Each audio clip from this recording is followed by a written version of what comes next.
Ini setan ketika diusir oleh Allah dari surga, iblis ini kagak taubat tapi demo. Ini di surat Al-A'raf ayat 17 kalau nggak salah 17. Itu setan bilang sama Allah, qala fa bima aghwaytani la aqudanna lahum siratal mustaqim wala tajid aksarhum syakirin. Setan berkata pada Allah, ya Allah ya Rabb, karena engkau sudah menakdirkan diriku menjadi makhluk yang tersesat, la aqudanna lahum siratal mustaqim. Niscaya, lamnya dalam taukid nih, niscaya pasti akan aku duduki, halangi manusia kita semua ini dari jalanmu yang lurus. Summa latiyanahum min baini aydihim wa min khalfihim wa an aymanihim wa an syamalihim wa la tajid aksarhum syakirin. Kemudian akan aku datangin manusia dari depan. Enggak bisa di depan, dari belakang. Enggak bisa di belakang, dari samping kanan. Samping kanan enggak bisa, dari samping kiri. Wala tajid aksarhum syakirin, dan niscaya engkau tidak akan mendapati kebanyakan manusia bersyukur padamu ya Allah. Inilah yang membuat para ulama ahli sufi, ulama tarekat ini membuat metode cara tarekat dengan gerakan dari la ilaha illallah. La dari depan sampai belakang, makanya la dari depan sampai dimakni belakang, ilaha samping kanan, illallah samping kiri, benteng. Nah ini jadi ada dalilnya. Kalau hal itu sudah dibersihkan, artinya penyakit-penyakit kolbu sudah bersih insya Allah. Kata penguasa Abah, payuro fiha jamal kanzil makhfi bi siril lubbil qalbi, maka ia akan dapat melihat keindahan yang tersembunyi di dalam sir, dalam hati yang paling dalam. Kena siapa? Kena Allah.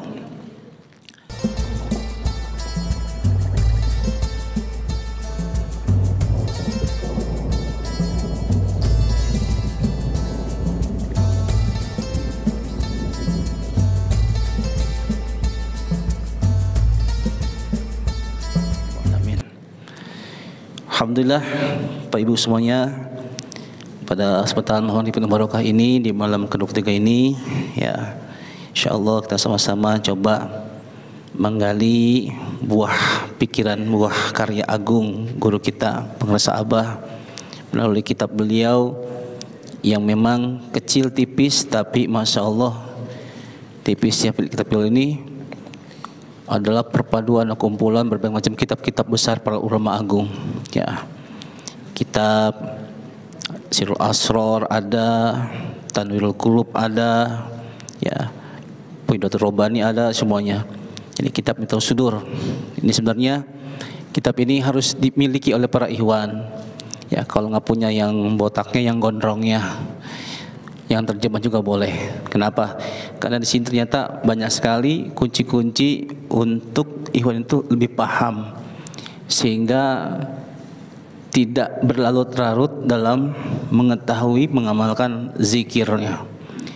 Saya pribadi termasuk menyesal kenapa baru tahunya sekarang gitu. Karena tadi nganggap sepele ini kitab gitu. Ah, kitab kecil. Ternyata di sini luar biasa banyak sekali. Ya. Kunci-kunci sir-sir daripada rahasia-rahasia untuk menggapai perjalanan rohani kita pada Allah Subhanahu wa taala. Taib ikhwan akhwatullah, sebagai tabaruk kita sama-sama kita kaji saja kitab ini. Ila Rasulullah Muhammadin sallallahu alaihi wasallam wa azwajihi wa dzurriyyatihi wa ni'mat ajmain. Khususan sebelum alif al-kitab saya masak alif yang ada susah. Susun man azazani kajikan kan Zulkarnain tajul arabin insyaallah. Al-Fatihah. A'udzubillahi minasyaitonir rajim. Bismillahirrahmanirrahim. Alhamdulillahirabbil alamin arrahmanir rahim maliki yaumiddin. Iyyaka na'budu wa iyyaka nasta'in shiratal mustaqim. Shiratal ladzina an'amta 'alaihim ghairil maghdubi 'alaihim waladdallin. Amin. Yang bawa kitabnya silakan buka halaman 6. Kalau bawa ya. Bismillahirrahmanirrahim. Qala al-mu'allif rahimallahu nafa'ana bi ulumihi bi rabbil alamin. Pengurus Abah mengutip ayat Al-Quran surat Az-Zariyat ayat 56. Wa ma khalaqtul jinna wal insa illa liya'budun. Dan tidaklah aku ciptakan jin dan manusia kecuali untuk mengabdi, beribadah kepada aku. Mengabdi di sini maksudnya apa? Di sini ayil ribun, yakni mengenal, mengetahui. Nah, paman lam ya'rifhu kaifa ya'buduhu. Barang siapa yang tidak mengenal Allah, bagaimana dia akan bisa menyembah Allah? Nah, mengenal berarti menyaksikan. Saya kenal sama Ustadz Syabuddin, berarti saya sudah pernah menyaksikan Ustadz Syabuddin. Nah, para ikhwan akhwat semuanya sudah kenal sebenarnya, cuman nggak berasa aja. Kapan kenal sama Allahnya? Ketika ditanamkan talqin zikir. Itu sudah ma'rifat. Buktinya apa? Buktinya ketika ikhwan, bapak ibu semuanya lupa sama Allah, tiba-tiba kok gue nggak zikir, ingat lagi, bener gak? Itu berarti bapak ikhwan tuh insya Allah sudah dikenalin sama Abah, sudah disaksikan. Nah itu cuman melalui apa? Ainul basirah, mata hati kolbu. Nah, jadi bagaimana kita bisa menyembah Allah kalau enggak mengenal Allah? Bagi orang-orang yang nggak kenal sama Allah, otomatis ibadahnya akan santai aja, nggak berkualitas, nganggap sepele. Apa buktinya? Dulu ketika kita belum talqin zikir, itu sholat aja Allahu Akbar biasa, yang penting sesuai dengan fikih aja, tapi nggak mematikan kolbu. Allahu Akbar banyak mana, bubar kemana-mana. Nah, kenapa? Belum tahu, belum kenal. Tapi ketika kita sudah talqin zikir, itu berusaha untuk apa? Supaya ingatan kita fokus kepada zat yang kita sembah. Bapak ibu semuanya ditawarkan kerja oleh perusahaan, gajinya sebulan 10 juta. Wih, luar biasa 10 juta. Tapi bos yang gajinya kagak kenal, kerjaannya kagak jelas. Mau gak tuh kira-kira ngerjain? Kagak mau. Kalaupun mau, asal-asalan, bener gak? Karena gak jelas kerjaannya, bosnya pun gak jelas. Seperti itu. Tapi di saat kita kenal dengan perusahaannya, dengan bosnya, otomatis kerjanya pun sungguh-sungguh. Apalagi diawasi dengan CCTV. Waduh. Demikian pula kita ibadah pada Allah SWT. Kalau kita ibadah insya Allah kenal, itu merasa apa? Selalu muraqabah. Minimal makom para ikhwan itu di muraqabah, merasa diawasi. Yang tingginya itu musyahadah, sudah menyaksikan bersama dengan dia. Gitu. Ya. Allahumma shalli ala Muhammad. Fal ma'rifatu innama tahsulu bi kasbil hijabi an hujbin nafsi an mir'atil qalbi bi tasbiyatiha fayura biha jamal kanzil makhfi bi sirlubbil qalbi. Maka ma'rifat itu sesungguhnya dapat terwujud dengan cara apa? Menyingkapkan hijab-hijab penghalang-penghalang daripada penghalang-penghalang nafsu di dalam kolbu nih. An min atil kolbi, daripada cermin hati. Cara bagaimana? Bitas piyatiha, dengan cara membersihkan cermin hati tersebut. Dari apa? Anir Rozaili, penyakit-penyakit hati, penyakit-penyakit batin, apa aja? Semua bentuk penyakit hati batin. Di antaranya dendam, sakit hati, ya, baperan, tuh, pengen dipuji, pengen disanjung, pengen banyak jamaah. Buat para ustadz, para kiai gitu penyakitnya, ujub. Nah, semua penyakit kolbu tadi nggak pernah kita pelajarin, tapi ada dalam hati kita. Bapak ibu nggak pernah belajar marah, bisa marah. Ibu nggak pernah belajar dengki, hasad, iri, bisa. Bener gak bu? Enggak. Dulu belum talqin zikir, iya. Perasaan tetangga gue kemarin beli motor, minggu ini beli motor lagi. Jangan-jangan. Ya sekarang udah bodo amat, sekarang mah dulu baheula itu. Iya. Nah. Gitu. Perasaan laki gua baru pulang nih, kok udah berangkat, ada apa nih? Jangan-jangan. Nah, udah curiga mulu bawaannya seuzon. Nah, tapi sekarang mah ya terserah Allah gitu. Kayak gitu. Jadi penyakit kalbu tadi harus dibersihkan dengan apa? La ilaha illallah. Insyaallah. Kalau hal itu sudah dibersihkan, artinya penyakit kolbu sudah bersih insyaallah. Kata pengarang Abah, payuro fiha jamal kanzil makhfi fi sirril lubbil qalbi. Maka ia akan dapat melihat keindahan yang tersembunyi di dalam hati yang paling dalam. Kena siapa? Kena Allah. Jadi buat para ikhwan akhwat yang istiqomah, nah ya, bukan kata Ustaz Rodin yang kemarin tuh, istri 3 dikontrakin rumah, bukan ya. Istiqomah tuh ajak lurus, ya ajak lurus, mudawama, zikir jahar kopinya, insya Allah cepat atau lambat Bapak Ibu insya Allah bisa memandang keindahan Allah di setiap ciptaan Allah yang tersembunyi. Jadi bentuk keadilan Allah, keindahan Allah pada semua ciptaan itu bisa kita lihat, bisa rasakan. Walaupun mohon maaf bertentangan dengan logika akal kita. Mana contohnya? Saya ambil kisah Nabi Musa alaihissalam. Tapi sebelumnya iklan dulu, saya minum. Bismillahirrahmanirrahim. Aus 1000 jiki tadi kan, ngopi sekarang. Bismillahirrahmanirrahim. Alhamdulillah. Berat. Nabi Musa alaihissalam terkenal sebagai kalimullah. Nabi yang punya mukjizat, bisa langsung bicara pada Allah tanpa melalui perantara malaikat Jibril alaihissalam. Nabi yang terkenal banyak komplain juga pada Allah, tapi Allah cinta senang sama Nabi Musa alaihissalam. Justru bersyukur kita punya Nabi Musa, sebab beliau kita semua yang tadinya harusnya sholatnya 50 kali dalam sehari, dapat 5 kali sehari. Berkat beliau tuh, alhamdulillah. Suatu ketika Nabi Musa alaihissalam bertanya pada Allah, ya Allah ya Rabb, apa sih bentuk keadilan engkau pada makhlukmu di muka bumi ini? Allah nggak langsung jawab, langsung praktek Allah. Hai Musa, silakan nanti engkau besok pergi ke belakang Bukit Anu. Di situ ada sungai atau telaga lah. Ya.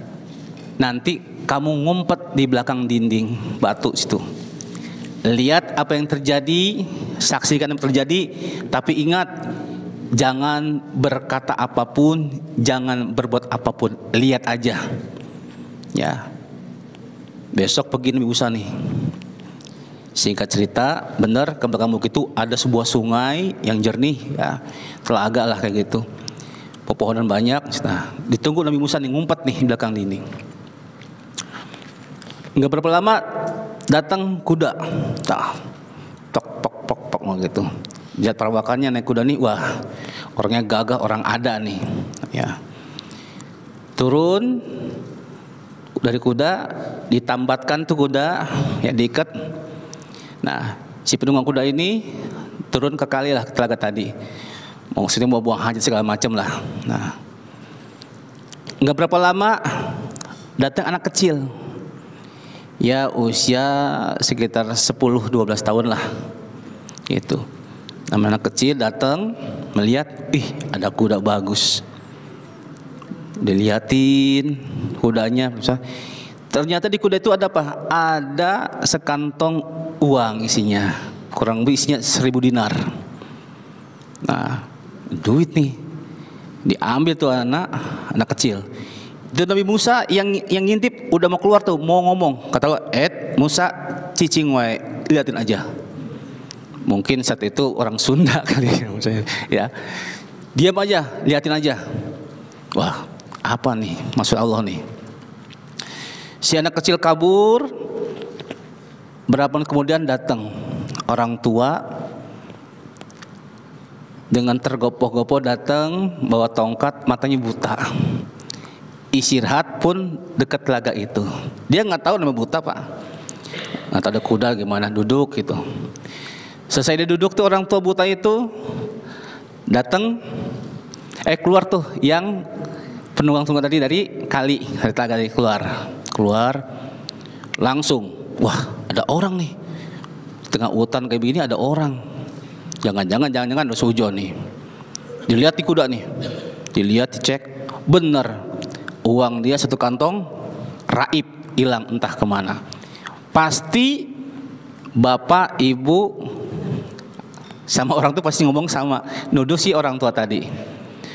Hei Pak Tua, jangan pura-pura buta ya. Balikin duit saya yang 1000 dinar. Si orang tua buta ini jelas nolak dong, menyanggah. Aduh Pak, saya buta, bagaimana saya mengambil? Nggak percaya. Di sini nggak ada orang lain selain kamu dan saya. Saling ngotot-ngotot nih berdua. Akhirnya si punya duit ini, si Yunani marah, dipukulin lah si orang tua buta tadi. Kayak orang yang maling motor di depan Januari ini, gebugin, wah, bok, sampai sekarat. Itu Nabi Musa udah greget, dia pengen keluar. Musa, cicing wae, diem. Waduh, cicing. Ini maksudnya apa Allah nih? Yang ngambil anak kecil, yang digebukin orang tua tadi sampai memati. Pasti ibu, bapak saya, Nabi Musa pun sama tuh. Wah, ini Allah nggak adil nih. Nah, akhirnya bener juga itu orang tua koit mati. Wah, terus yang gebukin tadi pergi daripada marah-marah. Wah, pergi. Udah pergi, mati itu orang tua. Baru Allah berfirman sama Musa, hai Musa, sekarang keluar. Kubur itu orang tua tadi buta. Dikubur selesai. Nanya, ya Allah, ini gimana sih kumaha ya teh? Gitu. Ya, gimana ini? Di mana keadaan engkau ya Allah? Hai Musa nih, dengerin. Itu anak kecil yang ngambil uang itu anak yatim. Dulu dia punya bapak, kerjanya sama orang tua, sama yang punya uang 1000 dinar tadi, yang naik kuda tadi. Setiap gajian nih orang tua si yatim ini nggak pernah diambil gajiannya, disimpan. Bos, juragan, ini gajian saya simpen nanti buat anak saya kalau gede gitu. Nah, itu. Adapun si orang tua buta yang mati tadi adalah teman bapak si yatim. Waktu dulu, waktu sehatnya masih gagah perkasa, mata masih melihat, itu kerjaan orang tua tadi buta itu suka menghasut, memfitnah. Jadi bapak si yatim tadi pernah dihasut, jeblosin penjara, fitnah sampai matinya. Nah, itulah keadilan aku, kata Allah.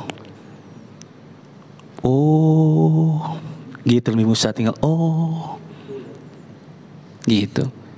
Nah, kesimpulannya buat kita, buat ahli ma'rifat, buat ahli la ilaha illallah, tidak akan pernah bersangka terhadap apapun perbuatan Allah sekalipun bertentangan dengan logika akal kita. Jadi bukan lagi orang ma'rifat, tapi yang keluar. Kalau masih berarti masih suka menyangkal tuh orang. Dia kan menangnya curang itu. Menangnya curang. Waduh. Berarti apa? Masih suka baperan. Dia mah gitu amat sih. Gue sebel sama dia. Nah, kalau berarti masih suka sering bully orang. Kalau berarti suka melarang satu. Jangan. Tapi ahli ma'rifat selalu oh Prabowo yang menang. Nah, mohon maaf ini. Jadi sampai saat ini masih Masya Allah. Buat kita mah mohon maaf cukup oh aja deh. Nah, dari galian ini kita bisa ngeliat oh maksud Allah seperti ini. Apapun kejadian tinggal oh ya, jangan lagi, lagi, lagi, lagi. Ya, seperti itu. Nah ini, jadi insya Allah dengan menggali dengan la ilaha illallah, cepat atau lambat bisa merasakan dengan Allah. Cukup kita melihat aja ntar ada hikmah di balik itu semua. Kalau nggak terima, tapi kan dia curang, aduh itu terserah Allah. Ya, kalau buat saya sih tuh, biarin. Mungkin cara seperti itu, tapi ada hikmahnya pasti. Kita kan nggak tahu tuh, kayak kisah Nabi Musa. Menurut kita kan nggak adil, tapi menurut Allah adil. Ayo bagaimana? Kalau kita nggak terima, sama yang nggak terima dengan kena kodok-kodok dari Allah, disuruh usir sama Allah tadi, gimana? Nah, cukup ikutin aja kata Allah bagaimana, aman insya Allah, gitu. Insya Allah. Minum lagi. Bismillahirrahmanirrahim. Alhamdulillah.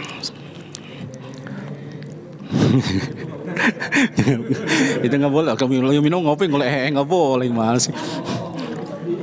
Karena lagi ngopi, ngopi gitu. Allahumma shalli ala Muhammad. Lanjut. Gimana apa nih? Masih panjang ya. Waduh, banyak kisah ini.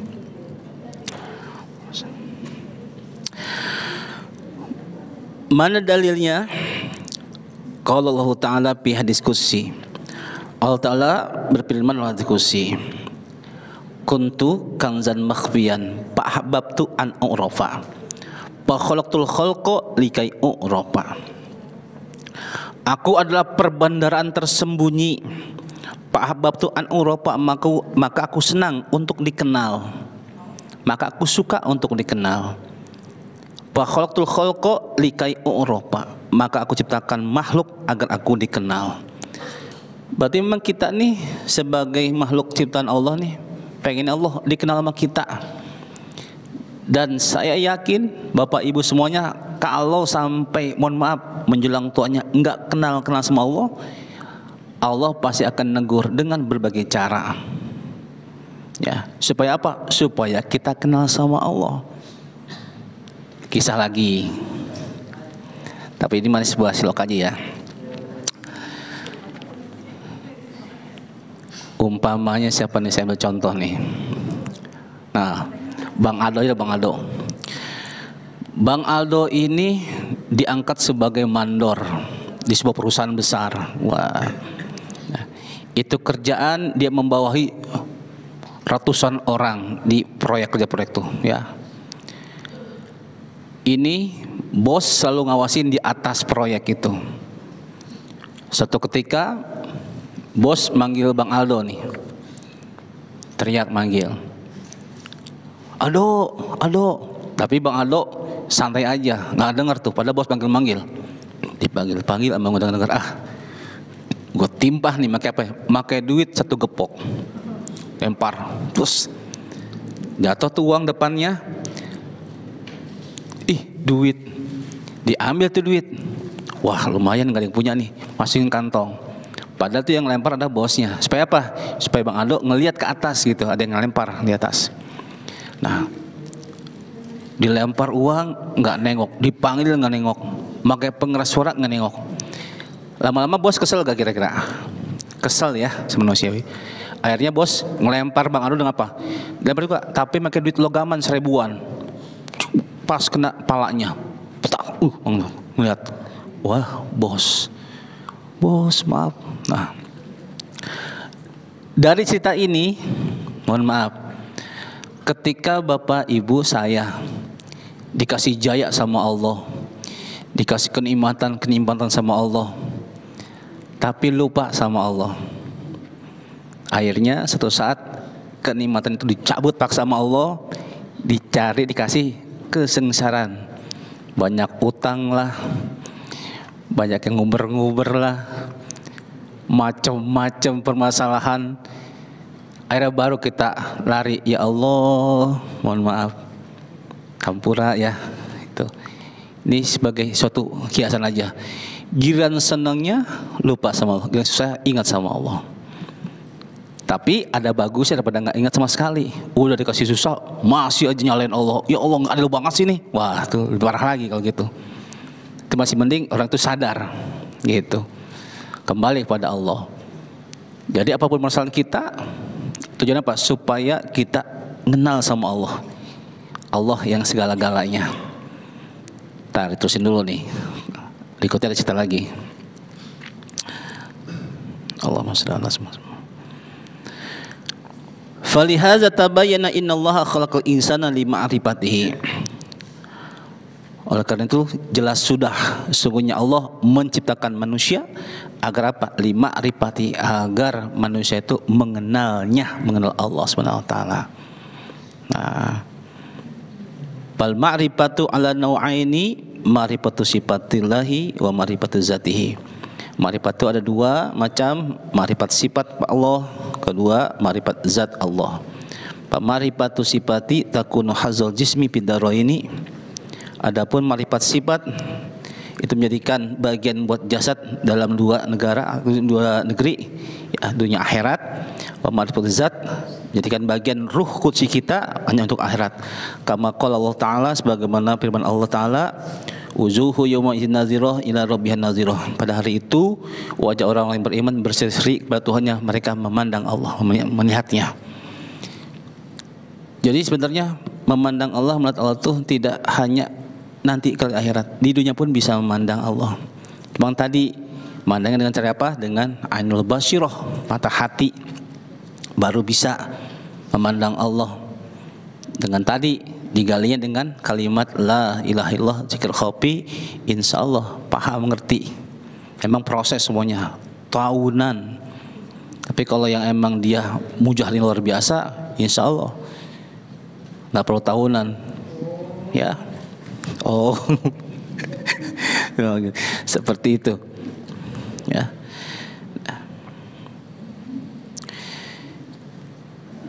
Jadi kita semua ini diciptakan Allah itu supaya kita kenal sama Allah, supaya ma'rifat pada Allah.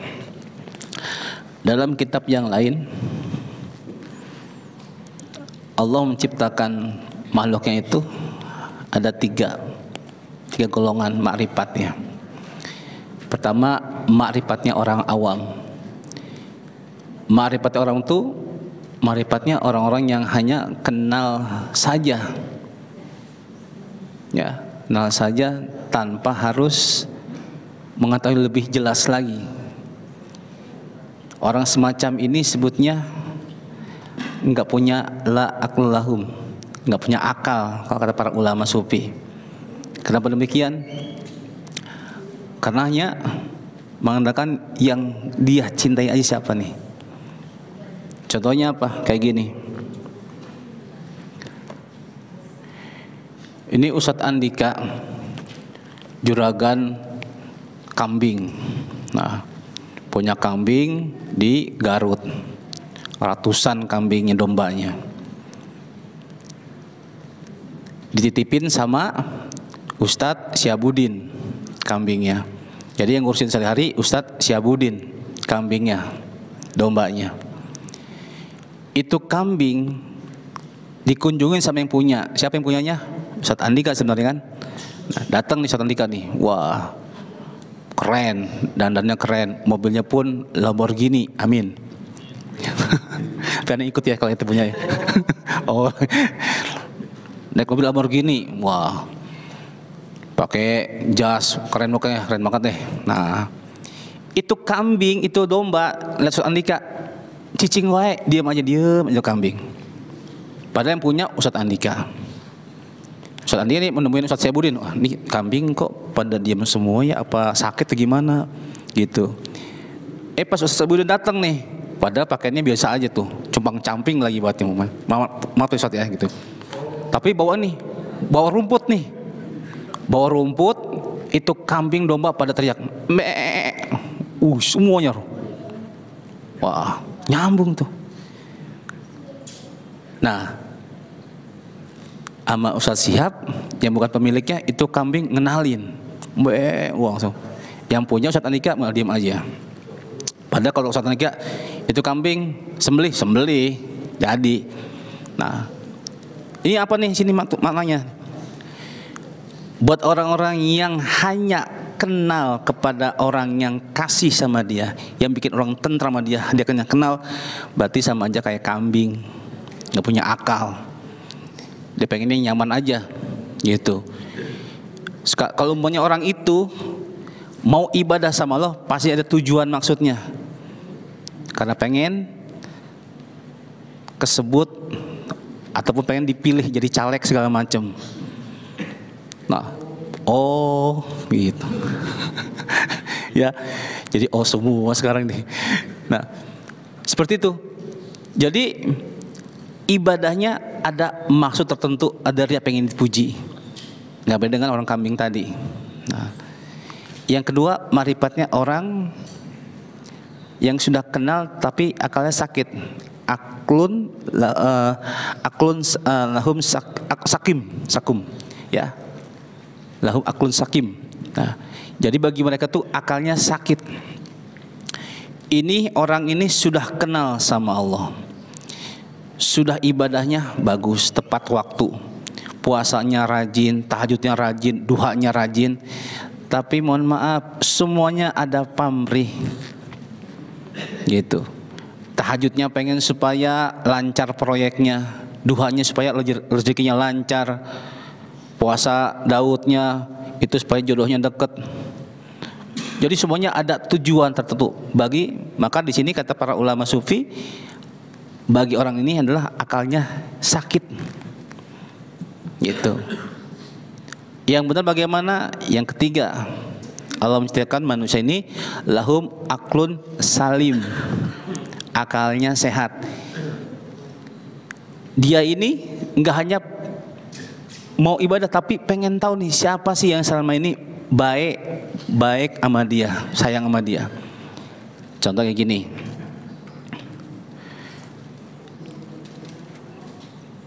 siapa ya contohnya ini? Pak Pramono ini, waduh.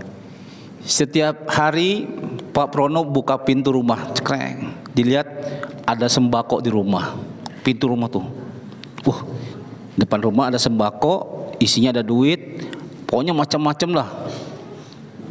Nah, mohon maaf, buat orang yang sehat akalnya pasti nanya, ini siapa yang tiap hari ngasihin sembako sama saya, benar gak Pak? Tapi kalau orang yang sakit, mumpung nggak ada orang nih, main ambil betot, masuk ke rumah, ada sembako bagaimana? Tuh, itu akalnya sakit, benar gak Pak? Setiap hari sampai tahun-tahun itu setiap hari itu. Nah kalau orangnya sehat akal tidak pasti kan nanya nih, ini siapa sih yang tiap hari ngasih sembako sama gua nih, ada uangnya lagi. Orang baik banget nih siapa? Benar gak Pak? Nah, berarti buat ahli marifat itu pun harus seperti itu.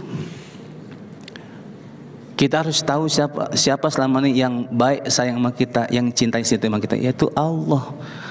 Allah nggak pernah nggak pernah nolak permintaan hambanya.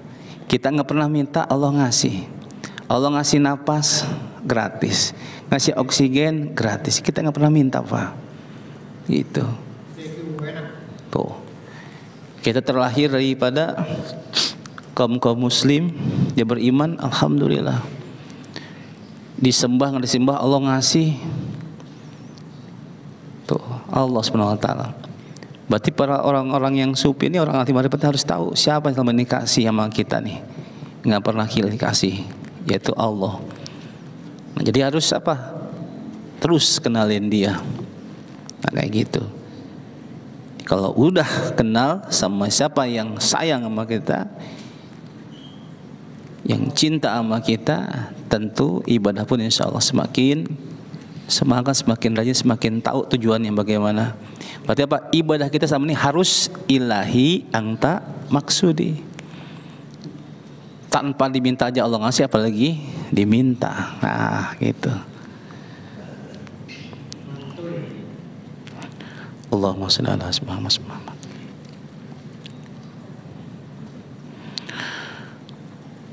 Wa kana Nabi sallallahu alaihi wasallam, dan adalah Nabi Muhammad SAW pernah bersabda, yulakinu hajil kalimat thayyibata li sahabati radhiyallahu anhum li tasfiyati qulubihim wa tazkiyati nufusihim wa isalihim ila hadratil ilahiyah wa sa'adatul qudsiyah wa sa'adatul qudsiyati, ya.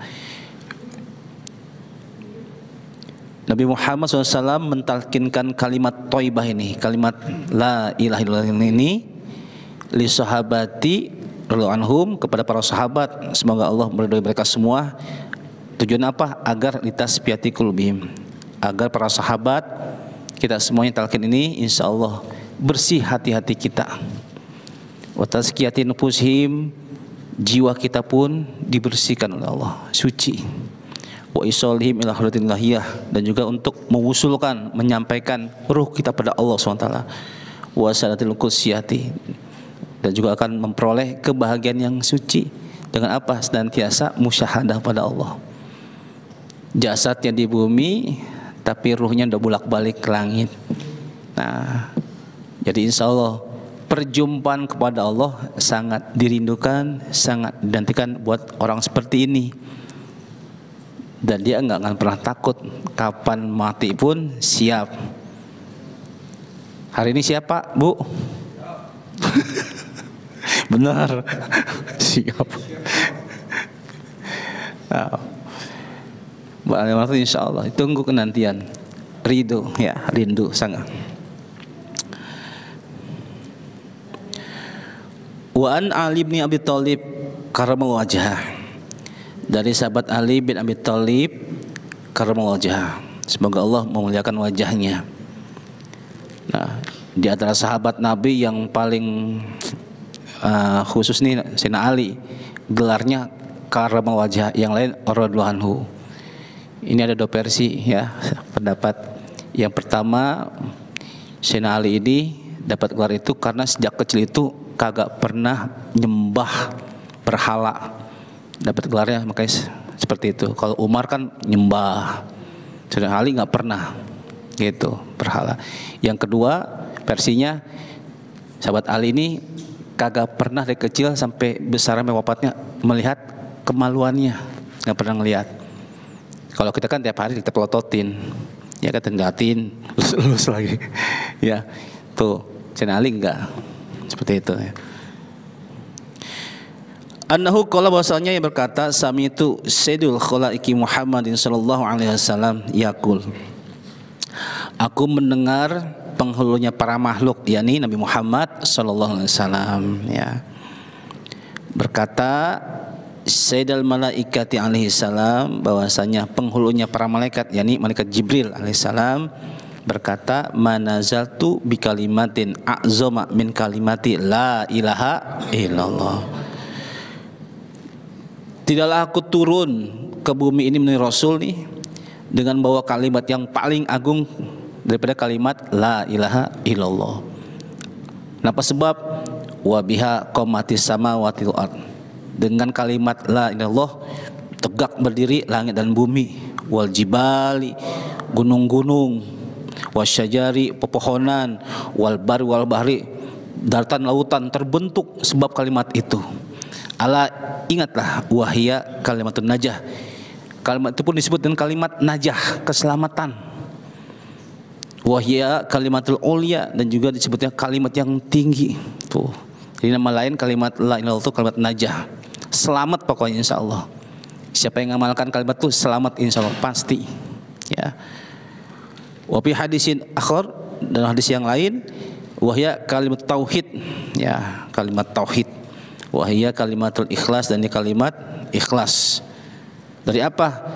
Dari menghalangi perbuatan kita yang buruk-buruk, gitu.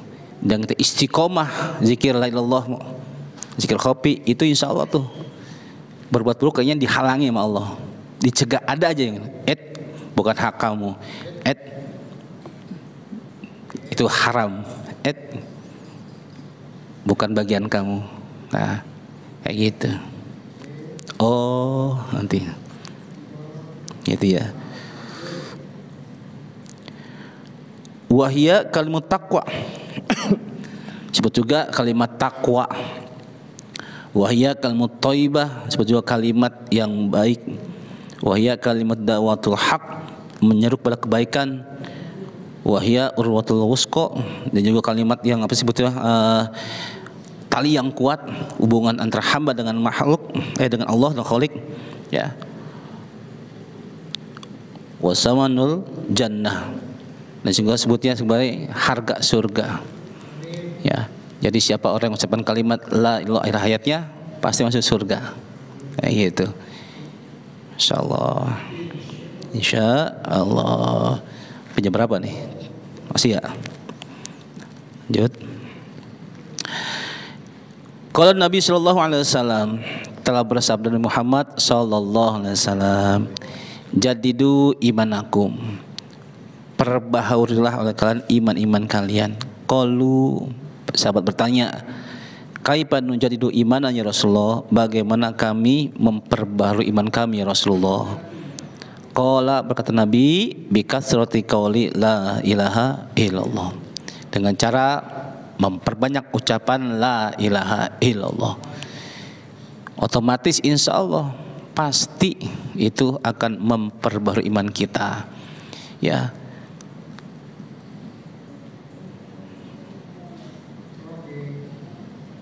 Paham ya? Insya Allah ya.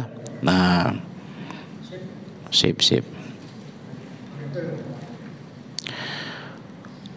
Kalau Nabi Shallallahu Alaihi Wasallam bersabda Muhammad SAW, man aksara zikrallahi faqad bari'a minan nifaqi, barang siapa yang banyak menyebut Allah, berzikir pada Allah, maka dia terlepas daripada sifat-sifat munafik.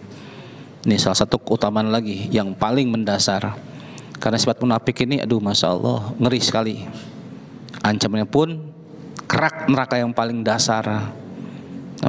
Keraknya, innal munafiqina fit darkil asfali minan nar wa lan tajid lahum nasira. Sungguh orang munafik itu kelak nanti dia ada di kerak neraka yang paling dasar, dan gak ada penolong pun buat dia, gak ada. Nah, ternyata dengan kalimat la ilaha illallah insyaallah bisa melebur, menghilangkan sifat munafik. Mau cepat hilangnya, perbanyak kalimat itu, ya. Sholat sunnah beres, la ilaha illallah, zikir lagi. Jadi nggak hanya harus sholat wajib, sholat sunnah, habis tahajud, habis duha, habis apapun silakan. Gitu, memperbanyak kalimat itu. Makanya momen seperti ini sayang kalau kita lewatin. Itikaf ketemu ikhwan bareng-bareng zikir, waduh lebih cepat lagi mendobrak kalimatnya, ya. Seperti itu.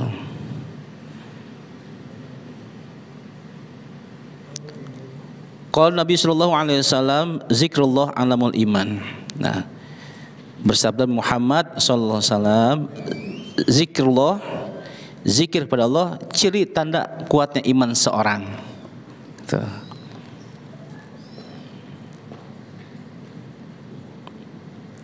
Wa baratu minan nifaqi, dan juga pelebur pada sifat-sifat munafik.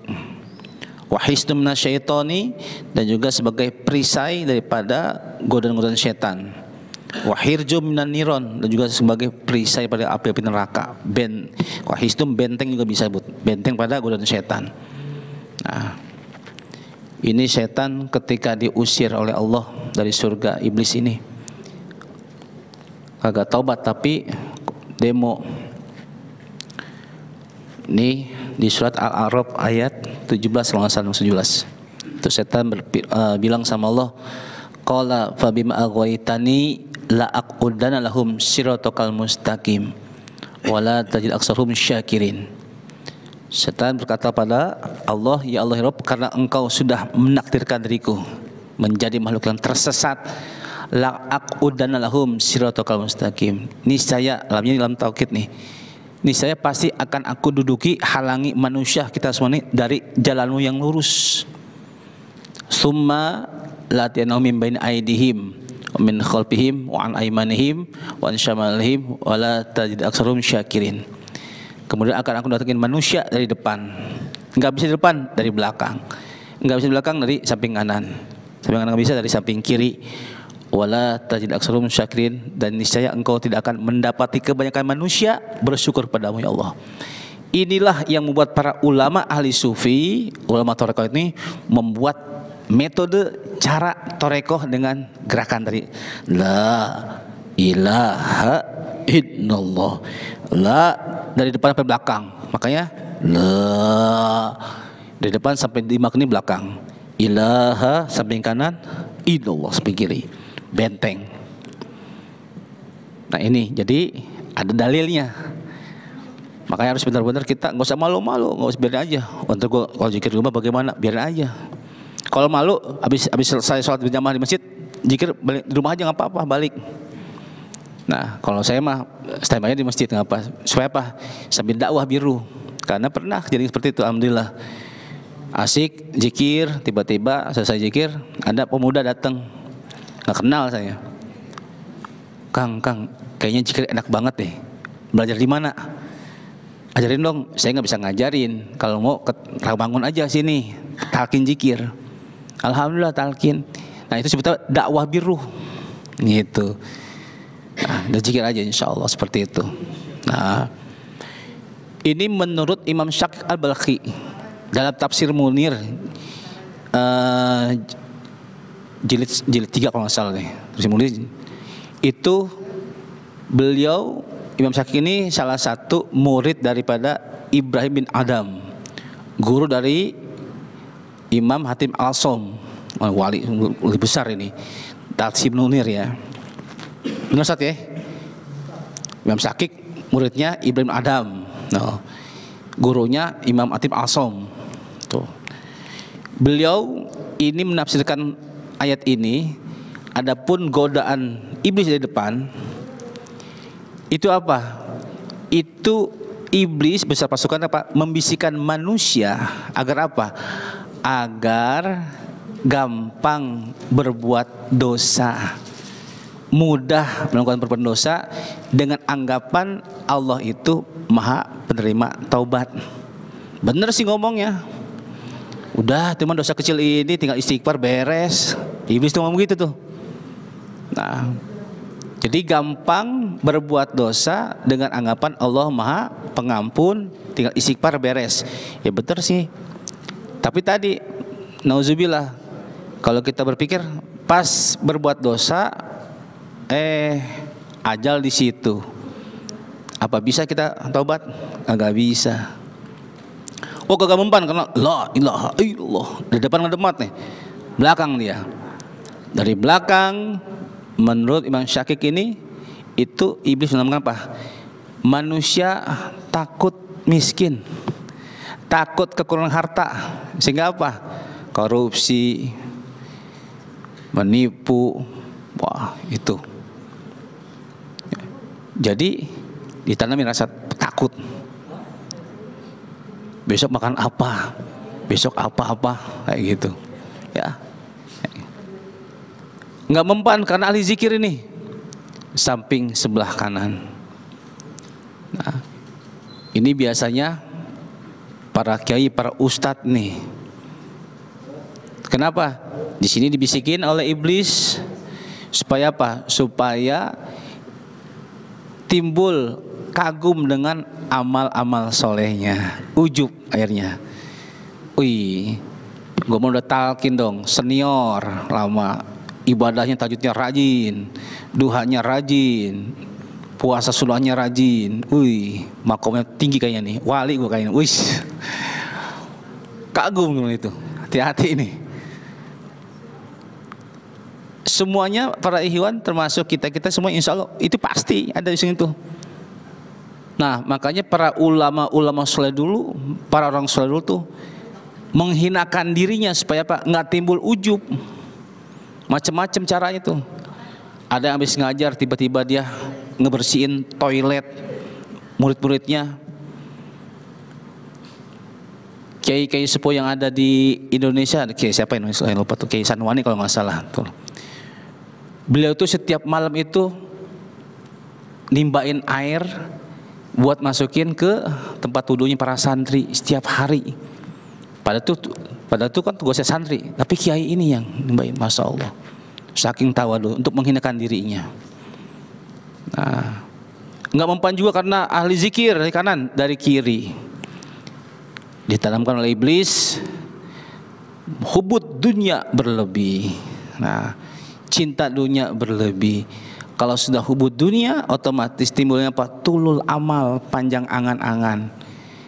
Kalau tulul amal, panjang angan, otomatis dia benci kematian. Kalau benci kematian, otomatis benci ketemu sama Allah. Gitu. Ya. Man kariha lika Allahu kariha lika Allah kariha Allahu liqa'ahu. Barang siapa yang benci berjumpa dengan Allah, maka Allah pun benci berjumpa dengan dirinya. Tuh, itu hadis. Nah, makanya sini insyaallah dengan metode la ilaha illallah itu bisa membentengi setan dari depan, belakang, kanan, kiri. Karena dalam tubuh kita yang 7 tepah ini, kalau nggak diisi dengan kalimat itu, otomatis isinya tuh iblis semua. Sebentar ada lagi riwayat yang lain mengatakan satu latifah itu dihuni oleh 70.000 iblis. Dari 70.000 itu punya anak buah 70.000 lagi. Kali 7, bayangin. Oh, pantas kita banyak olengnya, ibadahnya. Yang sering zikir aja banyak ininya ya, apalagi yang kagak gitu. Nah, makanya di saat kita goplah, buru-buru hadir tempat manakib, tempat khotaman, temannya seperti ini supaya apa? Ngebentengin lagi. Karena saya yakin di antara semua ikhwan satu orang ada yang ngejos, itu kebawa semuanya, turun semua. Kayak gitu. Sama sih kalau di rumah suntuk, aduh pusing, lari. Mana? Ke majelis-majelis khotaman, manakib. Nah, kayak gitu. Supaya apa? Bangkit lagi, semangat lagi zikir kita. Cukup ya kali ya. Ya, 12 alhamdulillah alamin. Ya. Oke, insyaallah. Semoga ada hikmah manfaatnya ya buat kita semuanya ya. Ya, yang ini insyaallah yang benar Allah SWT melalui lisan guru pada saya. Semoga kita semuanya insyaallah dijaga oleh Allah SWT dalam mengarungi bahtera hidup ini dengan taat ibadah zikir pada Allah. Semoga kita berharap pada Allah senantiasa dijaga daripada tipu daya nafsu, syahwat, iblis, dan kita berharap pada Allah SWT semoga kita istiqomah dengan kalimat la ilaha illallah sampai akhir hayat kita dan husnul khatimah. Amin ya rabbal alamin. Inna asrul kalam Allah subhanakallah bihamdika asyhadu an la ilaha illa anta nastaghfiruka wa atubu Rabbana ftah bainana wa baina qaumina bil haqqi wa antal fatihin. Rabbana anzilna munzalan mubaraka wa antal munzilin. Allahumma ftah lana bi putil arifin bi barakah karaman sidisi amal sahib wa tajal arifin qad surah al-Fatihah. A'udzubillahi minasyaitonir rajim. Bismillahirrahmanirrahim. Alhamdulillahirabbil alamin arrahmanir rahim maliki yaumiddin. Iyyaka na'budu wa iyyaka nasta'in. Shiratal mustaqim.